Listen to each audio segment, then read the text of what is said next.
Blockchain technology নামটার সাথে আমরা প্রত্যেকেই মোটামুটি পরিচিত, রাইট? আর এই প্রযুক্তি সম্বন্ধে জানার জন্য আমাদের মনে উত্তেজনারও কোনো ঘাটতি নেই। আশা করি আপনারা প্রত্যেকেই এর সম্বন্ধে জানার জন্য এক্সাইটেড রয়েছেন। এখন সমস্যা হচ্ছে সম্পূর্ণ ব্যাপারটাই প্রোগ্রামিং রিলেটেড, অ্যালগোরিদম রিলেটেড, মানে রকেট সায়েন্সের মতো ব্যাপার।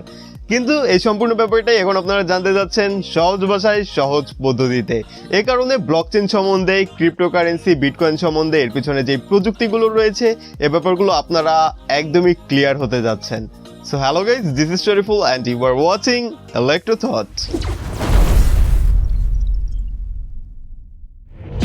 অলরাইট গাইস, এক কথায় বললে ব্লকচেইন ব্যাপারটাই হচ্ছে ডাটা বা তথ্য রিলেটেড, ইনফরমেশন রিলেটেড।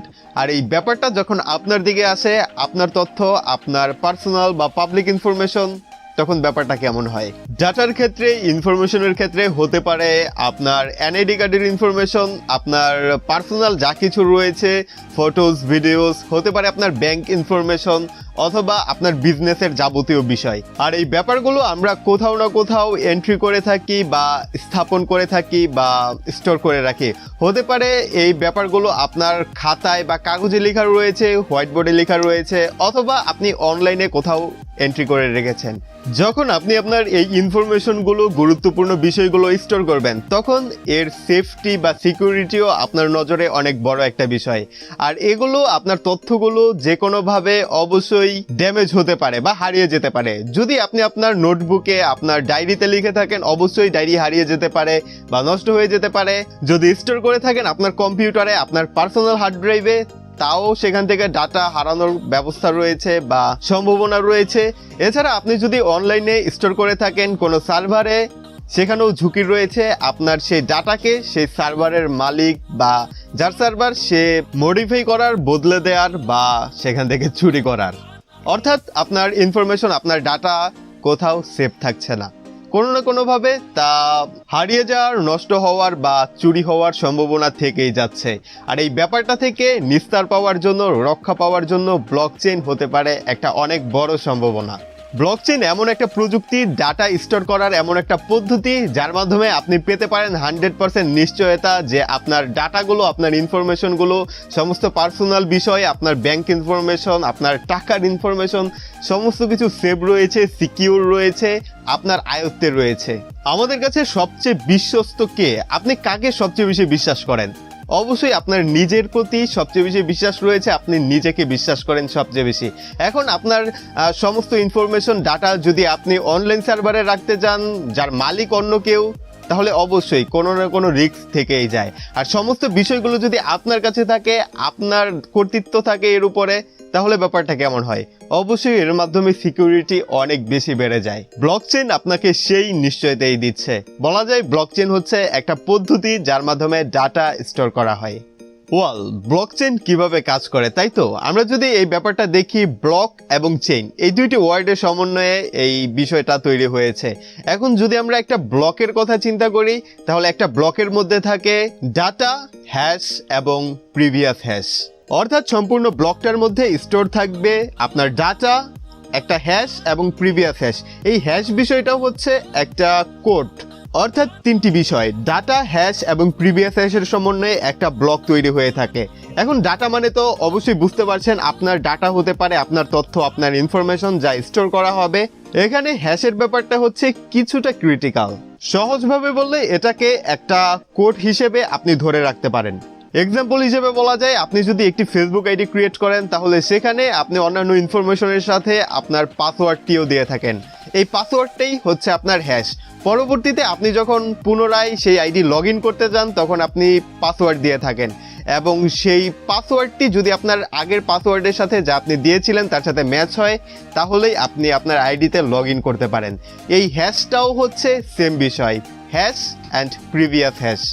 যখন একটি ব্লকের মধ্যে আপনি ডাটা স্টোর করবেন, তখন সেই ডাটার ভিত্তিতে, আপনার তথ্যের ভিত্তিতে একটি হ্যাশ জেনারেট হবে। আর এই ব্যাপারটা ঘটে যাবে এমনই অসংখ্য ব্লকের মধ্যে, যার ভিত্তিতে সবগুলো সমন্বয়ে হবে একটি চেইন, ব্লকচেইন। শুধুমাত্র লক্ষণীয় বিষয় হচ্ছে এখানে প্রিভিয়াস হ্যাশের বিষয়টি, অর্থাৎ আগের যে ব্লকটি রয়েছে তার সেই হ্যাশটি চলে আসবে সামনের ব্লকের মধ্যে। আর এভাবে পর্যায়ক্রমে হবে একটা চেইন যা সম্পূর্ণ করে ব্লকচেইন টেকনোলজি। ব্লক এবং চেইন এই ব্যাপারটা তো আপনারা বুঝতে পারলেন, ব্লকচেইন কিভাবে গঠিত হলো। এখন কথা হচ্ছে এই যে আপনার তথ্যগুলো, আপনার ইনফরমেশনগুলো এখানে স্টোর হলো, এটা আসলেই কেন সিকিউর? মূলত কয়েকটি মাধ্যম রয়েছে ডাটা বা তথ্য স্টোর করার, সেন্ট্রালাইজড অ্যান্ড ডিসেন্ট্রালাইজড। সেন্ট্রালাইজড বিষয়টা হচ্ছে অসংখ্য জনগণ রয়েছে, জাতি রয়েছে, যারা একটা সেন্টার অর্থাৎ একটা সার্ভারে ডাটা স্টোর করে থাকে, এটা হচ্ছে সেন্ট্রালাইজ। নর্মালি আমরা যেমনটা করে থাকি, যদি আমরা ফেসবুকে কোনো কিছু করে থাকি তাহলে সম্পূর্ণ ডাটা ফেসবুকের সার্ভারে স্টোর হয়ে থাকে, ব্যাপারটা সেন্ট্রালাইজড। কিন্তু ডিসেন্ট্রালাইজড হচ্ছে আপনার ডাটা আপনি স্টোর করবেন যে সার্ভারে, সেই সার্ভারগুলো থাকবে একদমই এলোমেলোভাবে সাজানো, অর্থাৎ একটি সার্ভার না, অসংখ্য সার্ভারের সমন্বয়ে আপনার ডাটা স্টোর করা থাকবে। এখানে যদি আপনারা লক্ষ্য করেন তাহলে প্রথমটি হচ্ছে সেন্ট্রালাইজড, যেখানে আমরা দেখতে পাচ্ছি একটি সার্ভারে অসংখ্য কম্পিউটার কানেক্টেড রয়েছে আর সেই সার্ভারে ডাটাগুলো স্টোর করা হচ্ছে। একইভাবে পাশে রয়েছে ডিসেন্ট্রালাইজড, অর্থাৎ ডাটাগুলো একে অপরের সাথে একদমই মিক্স করা এবং কোন ডাটা কোন সার্ভারে রয়েছে তাও আলাদাভাবে আইডেন্টিফাই করা খুবই কষ্টকর। অর্থাৎ সমস্ত কিছু ছড়ানো, যেখানে এককেন্দ্রিক কোনো ক্ষমতা নেই, এই হচ্ছে ডিসেন্ট্রালাইজড। কথা হচ্ছে সেন্ট্রালাইজডে কি সমস্যা ছিল, ডিসেন্ট্রালাইজে কি সুবিধা রয়েছে। দেখুন, সেন্ট্রালাইজে যখন আপনি অন্য কেউ একজনের সার্ভারে আপনার ইনফরমেশন রাখবেন, তখন সেই সার্ভারের মালিক যে রয়েছে বা সেখানকার কর্মকর্তারা অবশ্যই আপনার ডাটা পরিবর্তন করতে পারে, সেখানে বিভিন্ন বিষয় উল্টাপাল্টা করতে পারে। কিন্তু ব্যাপারটা যখন হবে ডিসেন্ট্রালাইজড, সম্পূর্ণ অ্যানোনিমাস ভাবে, তখন অবশ্যই আপনার ডাটা সরাসরি আপনার সাথেই রিলেটেড, আপনার সাথেই কমিউনিকেট করবে, আপনি সমস্ত কিছু করতে পারবেন, যেখানে কারো কোনো কর্তৃত্ব থাকবে না।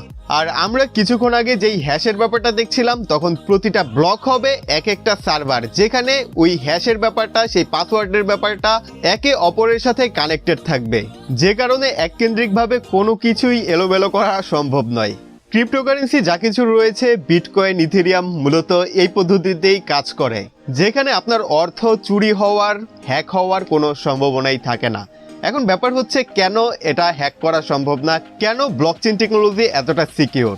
ওয়েল, একজন হ্যাকার যখন আপনার ব্যাংক অ্যাকাউন্ট হ্যাক করতে আসবে, আপনার টাকাগুলো চুরি করতে আসবে, তখন কি করবে? অবশ্যই যে সার্ভার রয়েছে সেই সার্ভারে অ্যাটাক করবে, সেখান থেকে আপনার ইনফরমেশন এদিক সেদিক করে আপনার টাকা বের করে নিয়ে যাবে।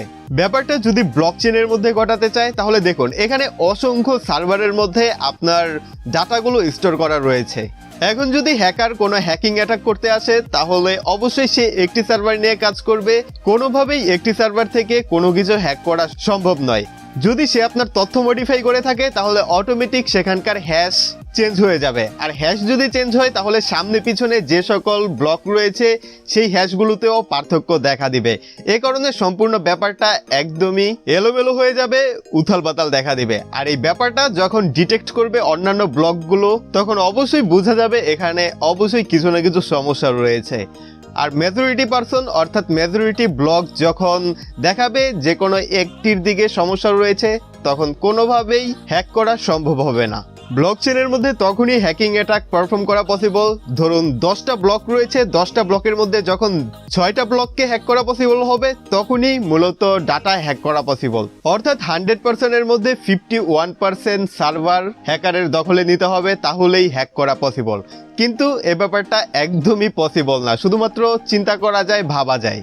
কারণ একটি ব্লককেই হ্যাক করতে প্রায় 10 মিনিটের মতো সময় লাগতে পারে, আর এখানে অসংখ্য ব্লক রয়েছে যা হ্যাক করা একদমই ইম্পসিবল। এ কারণেই এই ব্লকচেইন টেকনোলজি এতটা উন্নত, এতটাই ডিজিটাল। সো আপনারা বুঝতেই পারছেন ব্লকচেইন কতটা সেফ, কতটা সিকিউর। এখন ব্যাপার হচ্ছে এটা আমরা কোন কোন ব্যাপারে ব্যবহার করতে পারি, অর্থাৎ আমাদের জীবনযাপনে আমরা কিভাবে এর ব্যবহার করতে পারি। প্রথমে আপনারা জানেন ব্লকচেইনের সবচেয়ে বড় যে ব্যাপারটা রয়েছে, ব্লকচেইনের যে ডোমেন রয়েছে তা হচ্ছে ক্রিপ্টোকারেন্সির দিকে, অর্থাৎ বিটকয়েন, ইথেরিয়াম যা কিছু রয়েছে। এখানে খুবই সিকিউরভাবে আমরা অর্থ আদান প্রদান করতে পারছি, আর এই ব্যাপারটা আমরা বিভিন্ন ব্যাংকেও করতে পারি। যেভাবে আমাদের বিভিন্ন ব্যাংক অ্যাকাউন্ট হ্যাক হওয়ার সম্ভাবনা অনেকাংশেই কমে যায়। আমরা দেখে থাকি অনেক সময় বিকাশ হ্যাক হয়ে থাকে, নগদ হ্যাক হয়ে থাকে, টাকা লুটপাট হয়ে থাকে, কিন্তু ব্লকচেইন টেকনোলজির ব্যবহারের মাধ্যমে এই সম্পূর্ণ বিষয়টি বন্ধ করা পসিবল। এছাড়াও যাবতীয় যা কিছু রয়েছে হসপিটালে, ইউনিভার্সিটিতে, স্কুল, কলেজে, এছাড়া যেখানে ডাটা রিলেটেড সমস্ত কিছুতে ব্লকচেন টেকনোলজি ব্যবহার করা যায়, যা নিয়ে আসতে পারে অনেক বড় সম্ভাবনা। এমনকি ভোট দেওয়ার ক্ষেত্রে আমরা দেখে থাকি কত ধরনের ছলচাতুরি হয়ে থাকে। প্রথমে আমরা ব্যালট পেপারে দিতাম, তারপর ইভিএম এসেছে এবং কত কাহিনী। যখন এখানে দেয়া হবে ব্লকচেন টেকনোলজি, তখন অবশ্যই একটা সেফ ব্যাপার আসতে পারে, ভোট চুরি হওয়ার সম্ভাবনা অনেকটাই কমতে পারে। এ ব্যাপারে অবশ্যই কাজ চলছে, এমনকি অনেক দেশে এটা প্রয়োগ করাও হয়েছিল। সো আপনার কি মনে হয় ব্লকচেনটা আসলে কতটা গুরুত্বপূর্ণ আমাদের জন্য, আমাদের জীবনে কতটা বড় পরিবর্তন নিয়ে আসতে পারে, আমরা কতটা সেফ অ্যান্ড সিকিউর থাকতে পারি ইন্টারনেটে? আপনার কি মনে হয় অবশ্যই আমাদের কমেন্টে জানাবেন, এবং এই ব্যাপারটা অবশ্যই আপনার ফ্রেন্ডস অ্যান্ড ফ্যামিলির সাথে শেয়ার করে প্রত্যেককে জানিয়ে দিন। আজকের ভিডিওটি এই পর্যন্তই। আশা করি সম্পূর্ণ ব্যাপারটা আপনারা এনজয় করেছেন। ভিডিওটিকে এখনই লাইক করে দিন, যদি সাবস্ক্রাইব না করে থাকেন তাহলে সাবস্ক্রাইব করে ফেলুন। চলে এসেছি নেক্সট ভিডিওতে। Love you guys and goodbye.